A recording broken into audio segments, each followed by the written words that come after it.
美俄两国关于乌克兰边境局势问题的谈判再度宣告破裂，俄罗斯代表团为何愤然离场，主动退出？这对中国来说又是好是坏？来一起详细了解。Hello， 各位老铁们，大家好，欢迎收看本期迷彩虎，我是虎妞。最近这2天的国际局势不大太平，中亚地区哈萨克斯坦那边发生了暴乱，所幸有以俄罗斯为首的吉安组织国家，在收到哈萨克斯坦的求援后，火速派兵支援。通过快速响应的维和部队以及成规模的远程战略投送，迅速控制住了哈萨克斯坦国内局势，避免了暴乱的进一步恶化，导致中亚地区失稳。但比起俄乌边境局势问题，哈萨克斯坦国内的安全局势这块明显算是小事了。真正的潜在火药桶还得看俄乌边境这边。关注并且熟悉俄乌边境局势问题的朋友，想必都很清楚一点。表面上来看，这是乌克兰与俄罗斯两国之间的问题，但其背后实际隐藏着的却是美俄两个世界顶尖大国之间的明里暗里激烈博弈。而乌克兰说白了，也只不过是美国这个棋手手里的一颗棋子，被加以利用，拿来对付俄罗斯。正所谓解铃还须系铃人，真正想解决俄乌边境局势紧张的问题，还得看美俄这两个棋手之间谈的咋样。这不是乌克兰所能主导得了的。但从新传来的消息来看，美俄关于乌克兰问题的新一轮会谈显然情况不妙，甚至出现了俄方代表团认为自己的底线遭到践踏，和美国再无谈下去的必要，并愤然离场拂袖而去的情况。按照会谈结束后俄罗斯外交部副部长的说法，美俄两国的此次会谈在总体上是富有建设性的，至于具体谈成了啥，但是一向也没有明说。看到这儿，熟悉外交辞令的朋友们想必也看得出来，俄副外长这话真正的意思是说，美俄这次会谈基本啥都没谈拢。真要是具体谈拢了啥，达成了什么共识的话，按照美俄这种体量的世界级大国，那是必然要发表一份联合会谈宣言来广而告之的，这是大国外交的一贯做法。至于说为啥没谈成，这就要牵扯到目前俄乌边境具体局势的问题了。虎妞再把这块展开来给大家具体细说。俄乌边境局势目前的真实情况是，俄军在边境上团结了3个一线战役军团，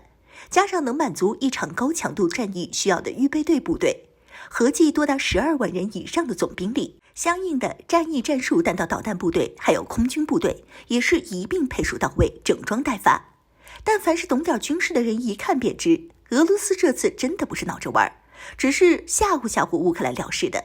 俄军的这一次的空前集结，调动了发起了一场大规模进攻战役所需的全部兵力和技术装备。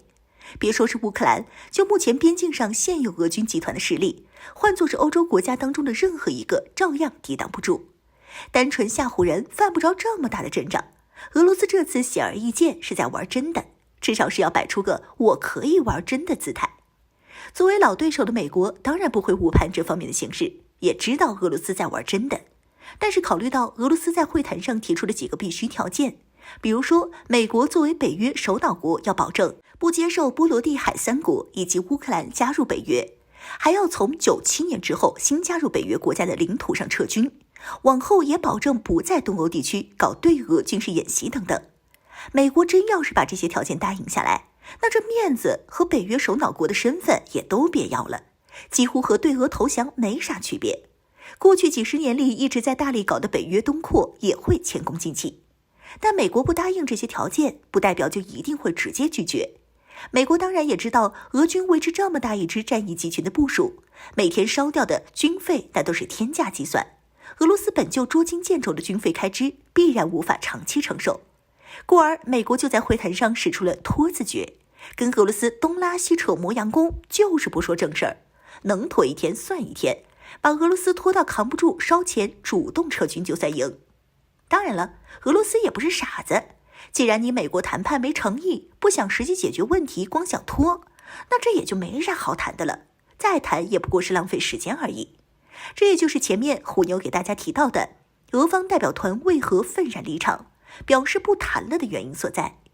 只是如此一来，美国的拖字诀阴谋没得逞，把乌克兰置于危险境地，架在火上烤，以此来保住自身利益，北约领导者地位和大国颜面。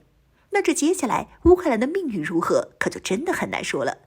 毕竟边境上的10几万俄军那是真枪实弹分发到位，坦克、大炮、导弹全部准备就绪的。